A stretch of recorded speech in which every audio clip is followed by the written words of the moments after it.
Friends, आप सभी का करियर बिना में स्वागत है। दोस्तों, आज हम साइंस का टॉप मोस्ट क्वेश्चन लेकर आए हैं। दोस्तों, एग्ज़ाम का अब ट्रेंड है कि अब जो है साइंस का जो लेवल है वो बेस्ट कर दिया गया है, यानी आपको डीप में पढ़ना पड़ेगा। तो सभी एग्ज़ाम को परिप्रेक्ष्य में जो है ये सीरीज़ में लेकर आया हूँ। अगर आप लोग सपोर्ट करेंगे तो इसका डेली क्वेश्चन आएगा और इसमें कुछ क्वेश्चन ऐसा होगा जो आपको अचंभित करेगा और आपको फर्स्ट टाइम देखने को मिलेगा। तो आप लास्ट तक बने रहें और फिर इसका आप फ़ायदा लें। तो चलिए दोस्त, अब हम क्वेश्चन की तरफ चलते हैं। फर्स्ट क्वेश्चन है कि इकोसिस्टम का वह भाग जहाँ की वातावरणीय दशाएं एक समान हो उसको क्या कहते हैं? तो दोस्तों, उसको जो है बायोटोप कहते हैं। दोस्तों, इकोटोन किसको कहते हैं? तो इकोटोन जो है दो अलग अलग इकोसिस्टम के बीच जो है एक संक्रमण क्षेत्र इकोटोन कहलाता है। जैसे तटीय क्षेत्र, ये इकोटोन का एग्जाम्पल है। दोस्तों, बायोटोप जो है छोटे छोटे पैमाने पे ये किया जाता है। जैसे छत के बगीचे बनाना, जैसे हो गया पारिस्थितिकी तंत्र को ध्यान में रखते हुए स्कूल के बगीचे या तालाब बनाना, ये सब जो है बायोटोप के अंतर्गत आता है। दोस्तों, इकोसिस्टम शब्द जो है सबसे पहले कौन दिया था?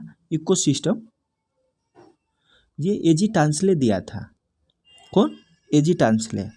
और इकोलॉजी शब्द जो है अर्नेस्ट हैकल ने दिया था। कब? 1869 में। तो ये हो गया।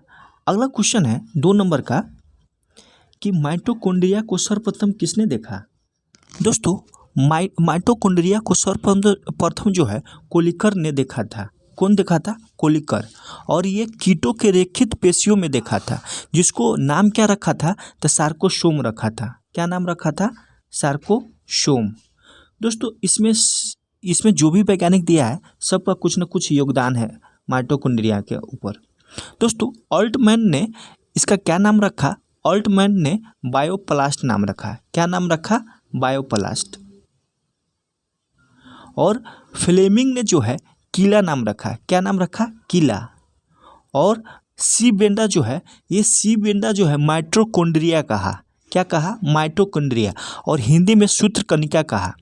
दोस्तों, इसमें डीएनए और आरएनए दोनों पाया जाता है, इसलिए जो है ये अर्ध स्वायत्त कोशिकांग भी है। क्या है? अर्ध स्वायत्त कोशिकांग भी। अर्ध स्वायत्त कोशिकांग भी है ये, इसको कोशिकांग भी कहते हैं। और इसको जो है नॉर्मल क्वेश्चन में आता है कि शक्तिगृह, पावर ऑफ हाउस भी कहते हैं।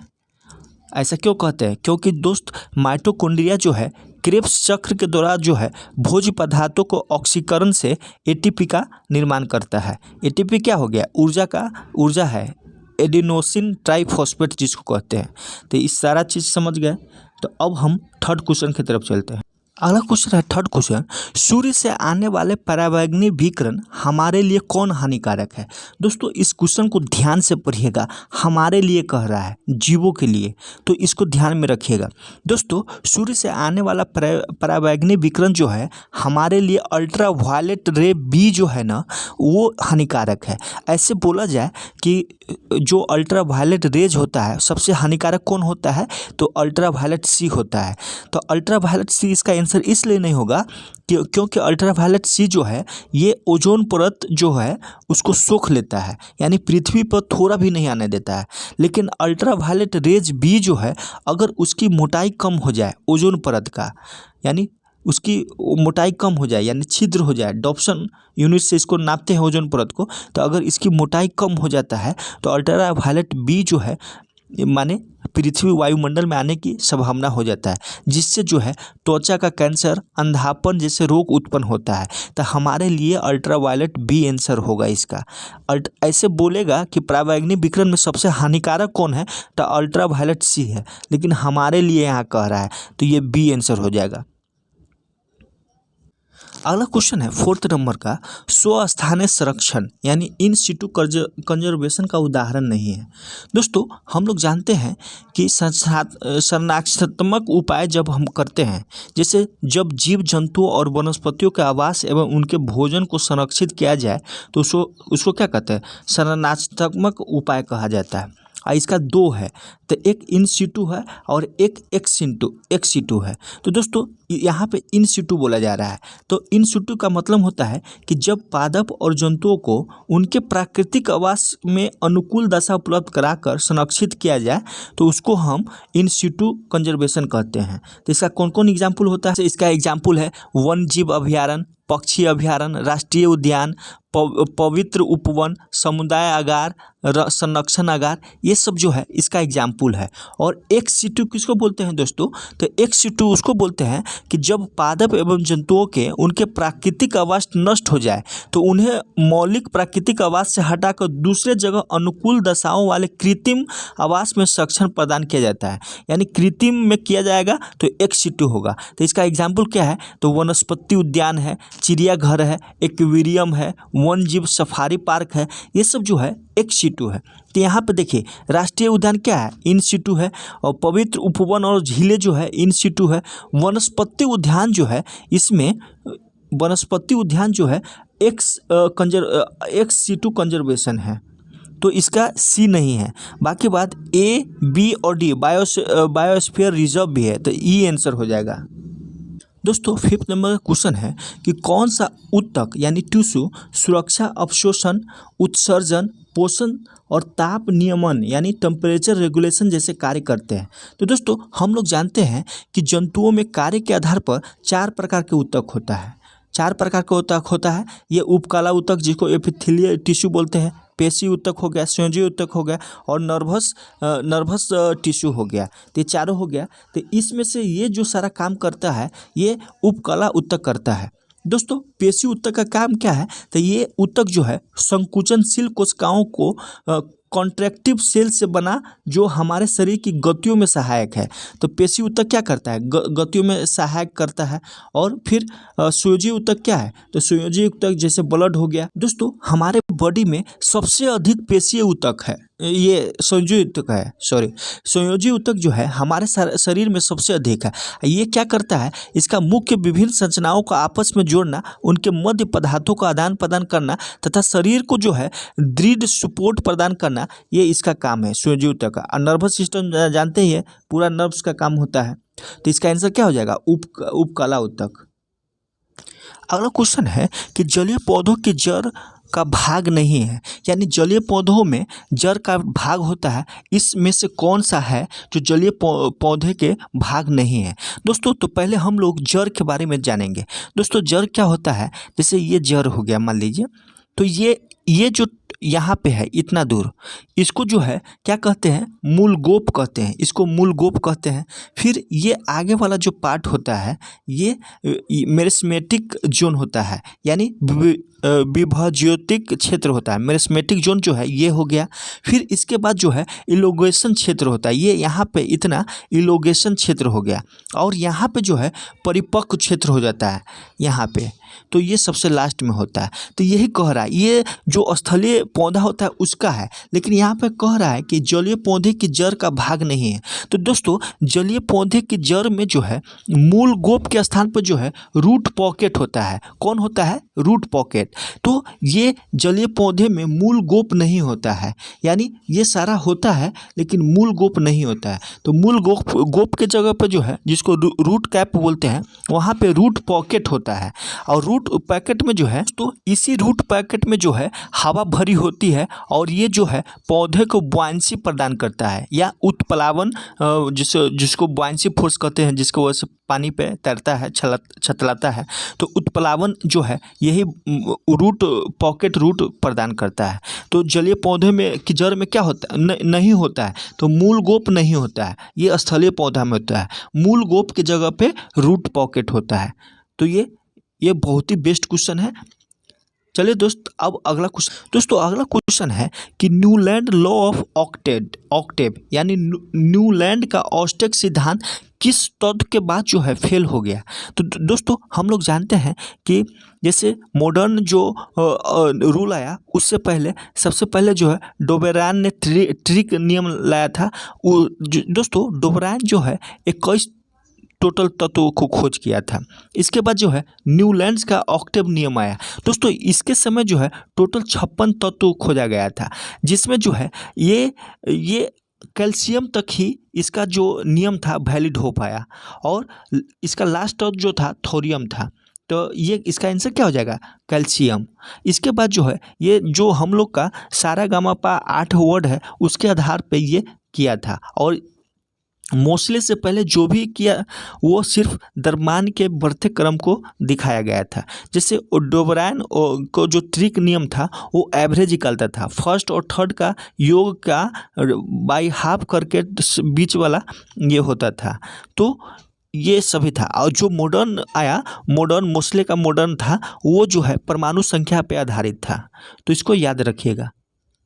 अगला क्वेश्चन है निम्नलिखित युगों में से कौन एक सही सुमेलित नहीं है?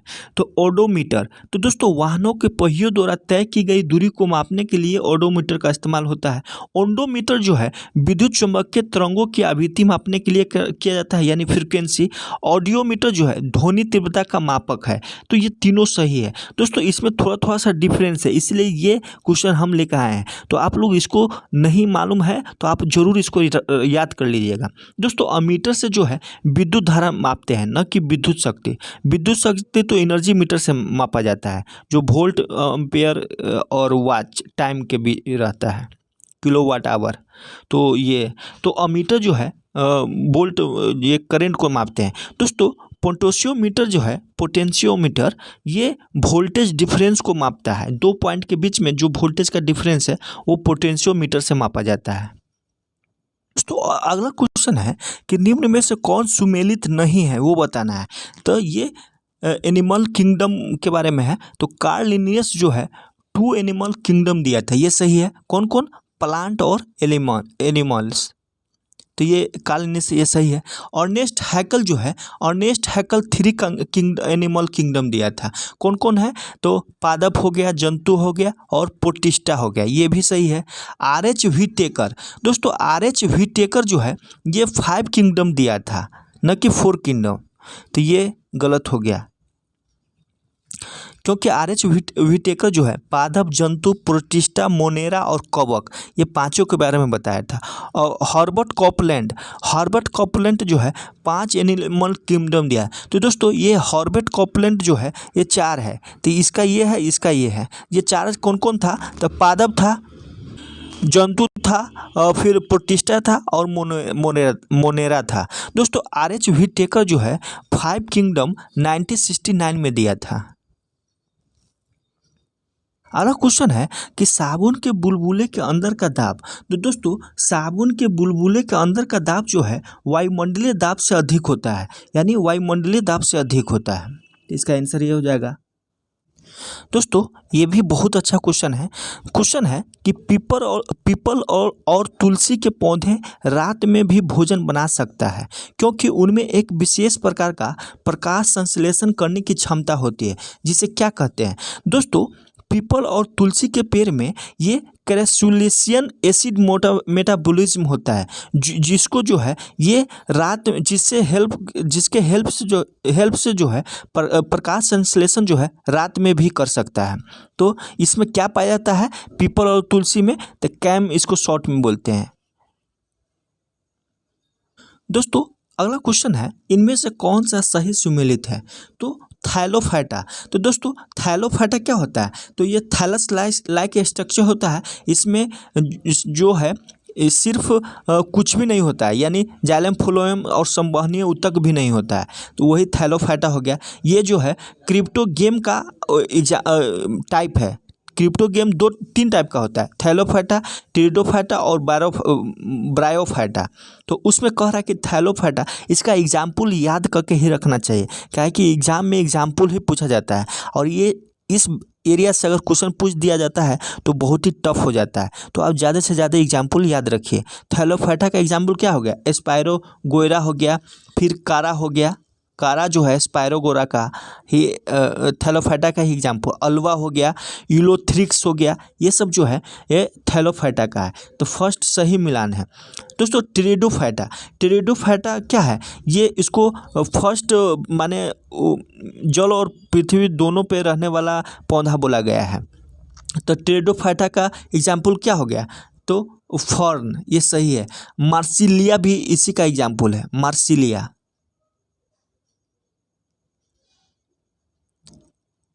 और ब्रायोफाइटा, तो दोस्तों ब्रायोफाइटा का जो है मार्केसिया दिया है।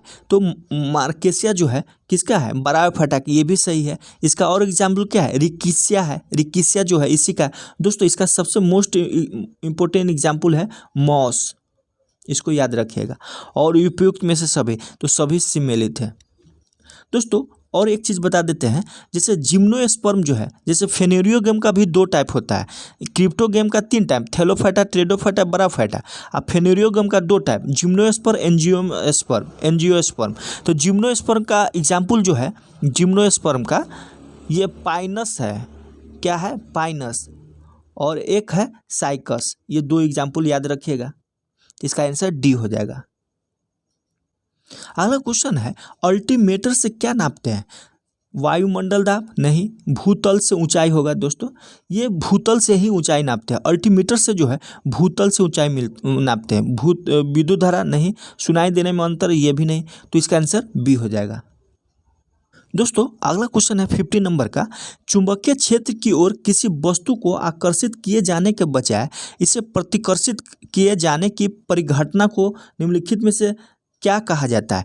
प्रतिकर्षित माने रिपल्सन, यानी रिपल्सन हो तो उस घटना को जो है मानसनर प्रभाव कहते हैं। क्या कहते हैं, मानसनर प्रभाव। ये दोस्तों मानसनर जो है वैज्ञानिक का नाम है। और ये जो बताया था कि चुंबकीय क्षेत्र की ओर किसी वस्तु को आकर्षित किए जाने के बजाय उसे प्रतिकर्षित किया जाए तो इस घटना को जो है मानसर प्रभाव बोलते हैं, मानसर प्रभाव। दोस्तों 40 नंबर का क्वेश्चन है, जैसे 15 पहले आ गया है, तो कहता है उपास्थि होती है। तो उपास्थि क्या होता है, संघनन तरल उत्तक होता है, कोंड्रीन होता है, वश्य उत्तक होता है, इनमें से कोई नहीं। तो दोस्तों डेंस कनेक्टिव टिश्यू होता है ये उपास्थि। तो कनेक्टिव टिश्यू कौन कौन होता है, जैसे ब्लड हो गया, हड्डी हो गया, बोन जिसको बोलते हैं, और ये उपास्थि जिसको कार्टिलेज बोलते हैं। तो ये कनेक्टिव टिश्यू है। दोस्तों अगला क्वेश्चन है, पौधे के जड़ अपने मूल रोम के द्वारा मिट्टी से जल एवं खनिज लवणों को किस विधि के द्वारा जो है अवशोषित करके उत्कों द्वारा उसको पत्ती तक पहुंचाता है। तो दोस्तों इसमें ऑस्मोसिस होगा, यानी प्रासंगिक विधि द्वारा जो है पौधे जड़ से मूल माने क्या बोलते हैं, जल और खनिज लवण को जो है पत्तियों तक ऑस्मोसिस प्रोसेस द्वारा पहुंचाता है। अगला क्वेश्चन है, वह हैलोजन जिसका उपयोग पीराहारी की तरह किया जाता है। तो दोस्तों ये ब्रोमीन है, ये ब्रोमीन है। ब्रोमीन का यूज जो है पीराहारी के रूप में किया जाता है, यानी जो दर्द होता है उसको हटाने के लिए ब्रोमीन का यूज करते हैं। अगला क्वेश्चन है, किस स्तर से अधिक की ध्वनि हानिकारक ध्वनि प्रदूषक कहलाता है। तो दोस्तों 80 डेसिबल के ऊपर जो है हानिकारक ध्वनि प्रदूषक कहलाता है। दोस्तों मनुष्यों के लिए मानक ध्वनि कितना है, तो 60 डेसिबल है। कितना है, 60 डेसिबल। अगला क्वेश्चन है, जेली बनाने हेतु निम्नलिखित में से कौन सा फल सर्वाधिक उपयुक्त है। तो दोस्तों सर्वाधिक उपयुक्त जो है कौन है, ये कौन है, ये अमरूद है। कौन है, अमरूद है। दोस्तों पपीता में पपाइन नामक तत्व पाया जाता है जो जिलेटिन को सेट नहीं होने देता है, अतः जेली बनाने हेतु श्रेष्ठ फल ये नहीं है पपीता। आम और कैथे में पैक्टिन की उपस्थिति क्रमशः कच्चे और पूर्णतः परिपक्व होने पर निर्भर करती है, जबकि अमरूद में जो है पैक्टिन की उपस्थिति के लिए ये शर्त अनिवार्य नहीं है। इसीलिए जो है जेली बनाने हेतु दोस्तों अमरूद का उपयोग किया जाता है। तो जेली बनाने के लिए किस फल का उपयोग करते हैं, अमरूद का। अगला क्वेश्चन है, लौंग के तेल का निम्नलिखित में से कौन सा एक प्रमुख घटक है? मेथॉन नहीं, मेथनॉल नहीं, यूजेनॉल है। दोस्तों यूजेनॉल जो है लौंग का एक प्रमुख घटक है। दोस्तों यह जो है एक प्राकृतिक दर्द निवारक और एंसेप्टिक है। दोस्तों लौंग, इसका उपयोग जो है दांतों को दर्द को दूर करने में बखूबी रूप से किया जाता है। लौंग के तेल का उपयोग जो है सौंदर्य प्रसाधन, साबुन और टूथपेस्ट निर्माण में भी किया जाता है। तो इसका मेन जो है दर्द के दूर करने के लिए, और जैसे दांत में दर्द होता है तो दांत के अंदर जो है लौंग आप रख लीजिएगा तो दर्द आसान होगा। तो इसका प्रमुख घटक कौन है? यूजेनॉल है। दोस्तों अगला क्वेश्चन है, जलाशयों में यूट्रोफिकेशन होता है। तो जलाशयों में क्या यूट्रोफिकेशन होता है? तो नाइट्रोजनस पोषक तत्वों और ऑर्थोफॉस्फेट के अधिक के कारण ये जलाशयों में यूट्रोफिकेशन होता है। दोस्तों यूट्रोफिकेशन क्या है? तो यूट्रोफिकेशन जो है वह प्रक्रिया है जिसके द्वारा किसी जलाशय में पोषक तत्वों का सांद्रण उच्च स्तर पर पहुंच जाता है। विशेषकर कौन? फॉस्फेटों और नाइट्रेटों की सांद्रता बढ़ जाती है और इनसे जो है जलाशय में शैवालों की वृद्धि उत्प्रेरित होती है। और यूट्रोफिकेशन प्राकृतिक और मानवीय दोनों तरीकों से हो सकता है। तो यूट्रोफिकेशन का ये मतलब होता है। अगला क्वेश्चन है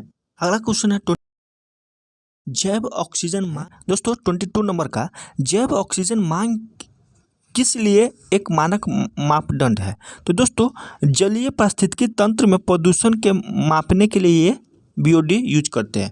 दोस्तों BOD किसको कहते हैं? तो जल में अकार्बनिक पदार्थों की मात्रा बढ़ने से जो है जल प्रदूषित हो जाता है। जैसे क्या होता है, सीवेज से निकला हुआ मल मूत्र, सड़ी हुई सब्जी यानी कचरा उचरा सब जो है जल में अगर जाता है तो इससे क्या होता है कि वहाँ जो जीव जंतु होता है, जो छोटे छोटे जीव होता है, उसकी संख्या लगातार बढ़ती जाती है। जिससे क्या वो जो है जो जीव अगर संख्या बढ़ रही है तो DO यानी डिजॉल्व ऑक्सीजन की मात्रा वो ज़्यादा लेने लगता है। इससे और मछली जो भी पानी के अंदर जीव रहता है वो सभी ऑक्सीजन को लेता है। तो इससे क्या है कि डिमांड बढ़ जाता है। तो इसी को जो है BOD बोलते हैं।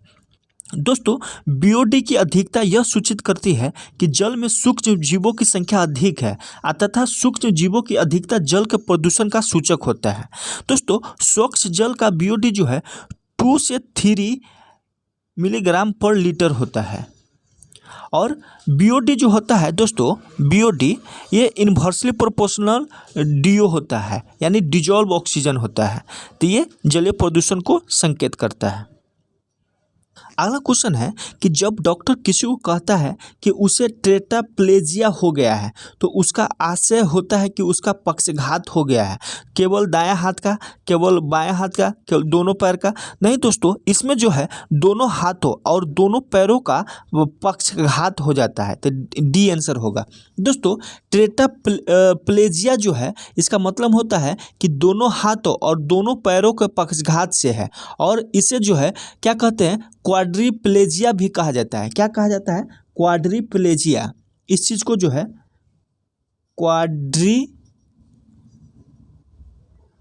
भी बोलते हैं। और दोस्तों पैराप्लेजिया जो है एक ऐसी अवस्था है जिसमें चोट या बीमारी के कारण शरीर के निचले हिस्से में पक्षघात हो जाता है, यानी दोनों पैर में, और फिर दोनों हाथ में भी हो जाता है। तो इसका D आंसर हो जाएगा। अगला क्वेश्चन है, डॉक्टरों द्वारा मरीजों के उदर के अंदर यानी पेट के अंदर परीक्षण एंडोस्कोप द्वारा किया जाता है, जो निम्न में से किस सिद्धांत पर कार्य करता है? दोस्तों ये टोटल इंटरनल रिफ्लेक्शन के आधार पर काम करता है। ये किस आधार पे? टोटल इंटरनल रिफ्लेक्शन के आधार पर। दोस्तों यह जो है ऑप्टिकल फाइबर माध्यम पर कार्य करता है जिसमें सूचना आंतरिक प्रवर्तन के माध्यम से संचारित होता है। तो इसका टोटल इंटरनल रिफ्लेक्शन हो जाएगा। अगला क्वेश्चन है मुर्गियों में रिकेट्स रोग किस विटामिन की कमी के कारण होता है? तो विटामिन D की कमी के कारण होता है। दोस्तों ये जो है मनुष्यों में रिकेट्स जो होता है विटामिन D के कमी के कारण ही होता है। दोस्तों इसमें कह रहा है 26 नंबर, निम्न में से कौन सा सही सुमेलित नहीं है? तो दोस्तों हम लोग जानते हैं कि जैसे मछली जैसा नाम रहता है लेकिन वो अलग होता है, यानी इसको फॉल्स फिश कहते हैं, यानी झूठी मछली कहते हैं। तो डेविल फिश इसमें कौन सुमेलित नहीं वो बताना है। तो मोलस्का के अंतर्गत आता है, सही है। स्टार फिश जो है इकाइनोडर्मेटा के अंतर्गत आता है, सही है। फिर जो है जेली फिश, ये दोस्तों ये जो है सिलिंड्रिया के अंतर्गत आता है, ये भी सही है क्योंकि ये इसका नाम है जेली फिश। दोस्तों इसको जो है सिलिंड्रिया को सिलेंट्रिया भी बोलते हैं। इसमें जेलीफिश आता है, फिर हाइड्रा आता है, मूंगा आता है, तो ये भी सही है। सिल्वर फिश, दोस्तों सिल्वर फिश जो है आर्थ्रोपोडा है, ये भी सही है, आर्थ्रोपोडा है। दोस्तों डॉग फिश जो है ये रियल मछली है, तो ये गलत है, एनालिडा में नहीं आता है। दोस्तों डॉग फिश के बारे में एक इम्पोर्टेंट चीज़ है कि इसको जो है डॉग फिश को सूंघने की क्षमता बहुत अधिक होता है, सूंघने की क्षमता इसको बहुत ज़्यादा होता है, सूंघने की क्षमता। दोस्तों और मछली है जैसे हिप्पोकैम्पस मछली होता है जिसको समुद्री घोड़ा कहते हैं, हिप्पोकैम्पस। हिप्पोकैम्पस मछली होता है, इसको क्या है, ये सबसे धीमी मछली है हिप्पोकैम्पस। दोस्तों एक गम्बूसिया होता है, गम्बूसिया जो है मच्छर को खाने वाला मछली है, मस्कीटो फिश इसको बोलते हैं, मच्छर खाती है, तो गम्बूसिया हो गया। स्टोन फिश हो गया, रियल फिश है। शार्क हो गया, इसमें हड्डी नहीं होता है, तो ये है। और दोस्तों उभयचर जो होता है जल में त्वचा से सांस लेता है और भूमि में फेफड़ों से सांस लेता है। दोस्तों और जैसे मछली है, विद्युत रे भी मछली का नाम है, सिनकोरोपस भी मछली का नाम है, टेरोइस वोलिन्स मछली का नाम है। तो इस टाइप से जो है मछली का नाम अफोल्स, ये सभी जो है हम एक जगह लिख दिए हैं ताकि आप रट लीजिए इसको जो है मछली में मत्स्य में मत मारिएगा। डेविल फिश मोलस्का है, स्टार फिश एकाइनोडर्मेटा है, जेली फिश सिलेंट्रिया है और सिल्वर आर्थ्रोपोडा है, और इसके बाद सब मछली है। अगला क्वेश्चन है, निम्नलिखित में से कौन सा तत्व ठोस अवस्था वाले उपकरणों के लिए अर्धचालक यानी सेमीकंडक्टर में डोपिंग एजेंट के रूप में प्रयोग किया जाता है? तो दोस्तों ये आर्सेनिक है। अगला है, सुपर कंप्यूटर के लिए शब्द की परास कितना होता है? अगला क्वेश्चन है, सुपर कंप्यूटर के लिए शब्द की लंबाई परास कितना होता है? तो दोस्तों ये 64 बिट होता है, और पर्सनल कंप्यूटर के लिए तो 32 बिट होता है, यानी 4 बाइट होता है। तो सुपर के लिए 64, पर्सनल के लिए 32। अगला क्वेश्चन है, बीएमडी परीक्षण किया जाता है, तो बीएमडी परीक्षण किस लिए किया जाता है? तो दोस्तों अस्थिर रंध्रता हेतु किया जाता है, अस्थिर रंध्रता हेतु किया जाता है, इसका अस्थिर रंध्रता हेतु किया जाता है। इस रोग को इंग्लिश में जो है ऑस्टियोपोरोसिस कहते हैं, ऑस्टियोपोरोसिस, और इसको रोग के पहचान के लिए बीएमडी किया जाता है। ऑस्टियोपोरोसिस में क्या होता है कि हड्डी का एक रोग है जिसमें फ्रैक्चर का खतरा बढ़ जाता है। इस रोग में अस्थि खनिज घनत्व जो है कम हो जाता है। बीएमडी का फुल फॉर्म क्या होता है? Bone mineral density, bone mineral density, जैसे बोन मिनरल डेंसिटी होता है। क्या बोलते हैं, ऑस्टियोपोरोसिस रोग के पहचान के लिए बीएमडी टेस्ट किया जाता है। दोस्तों आज का लास्ट क्वेश्चन है, एक क्वेश्चन है ऐसे पूछते हैं, आप लोग जरूर बताइए। आर्कटिक क्षेत्र का जो बर्फीला भाग होता है, ये लाल रंग, यहाँ पे लाल कट गया हुआ है, लाल रंग किस शैवाल की उपस्थिति के कारण दिखाई देता है? ये बहुत ही अच्छा क्वेश्चन है। जो आर्कटिक क्षेत्र होता है ना, वो उसका बर्फीला भाग जो है लाल रंग का दिखाई देता है, किस शैवाल के कारण? दोस्तों इसका आंसर जो है हेमेटोकोकस है, हेमेटोकोकस। दोस्तों ऑस्ट्रेलेटोरिया और साइमन सीयल ये हमारे कहाँ पाया जाता है? दोस्तों ये दोनों जो सवाल है, इस सवाल जो है सवाल जिसको एल्गी बोलते हैं इंग्लिश में, ऑस्ट्रेलेटोरिया और साइमन सीयल ये हमारे आंत में पाए जाते हैं। और ये जो है हेमेटोकोकस शैवाल जो है आर्कटिक क्षेत्र में पाया जाता है, जिसका बर्फीला भाग लाल कलर का दिखाई देता है, ये हेमेटोकोकस का तहत। दोस्तों एक और क्वेश्चन है कि जो यूराल पर्वत है वो हरा क्यों दिखता है? तो वहाँ भी एक सवाल पाया जाता है, इसका नाम है रेफिडोनीमा। रेफिडोनीमा सवाल की वजह से वो हरा दिखता है। और रेफिडोनीमा और क्लेमिडोमोनास ये दो है,